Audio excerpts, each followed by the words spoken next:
I met my first guide around the year 2000. It was a small extraterrestrial being, a gray whom I called Palian. After a while, I asked her for a blonde female robot, and then Kamjal came. She lived with me for 6 years at the cottage. Kamjal told me that she came from the future, from a parallel world, from a city called Kamjal.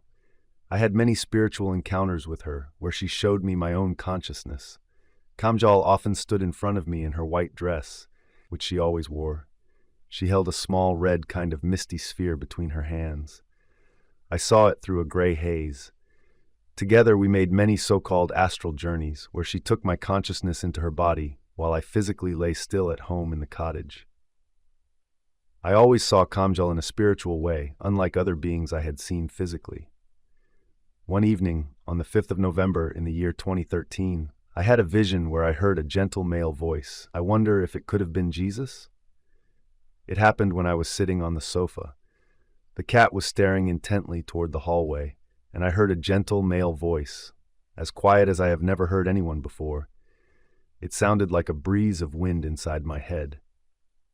The voice was heard as if it were standing in the kitchen, but it gradually disappeared higher into the air. The man said love several times. I don't remember everything and didn't quite hear everything that was said. I hear, he said. I asked if it was Kamjal whom I had physically sensed a few weeks earlier.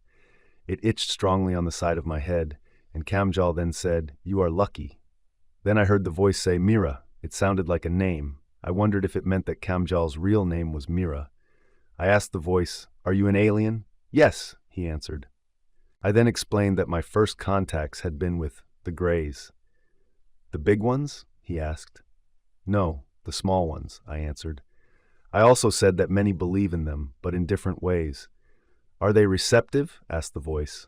I replied that I didn't know and added that I thought they could talk to everyone. "Sometimes," he said. I asked if his presence had anything to do with what was going to happen in November. He didn't answer. The conversation gradually ended as his voice faded into the air. It was a very gentle and fine voice, much quieter and gentler than both Kamjal and Blenda. I asked if he was Jesus, but got no answer. I know that mediums channel Mira from the star cluster the Pleiades. That's Kamjal, but she originally comes from another world, like Valerie Donner, the woman who founded the ground crew in 1996, with encouragement from the light world to spread her messages to as many people as possible. I have done many channelings with Mira from the Pleiades High Council. Kamjal, or Mira as she is called, lived with me at the cottage for 6 years. She has been gone for a long time now, but she has sent another girl from the Pleiades who lives within me and helps me.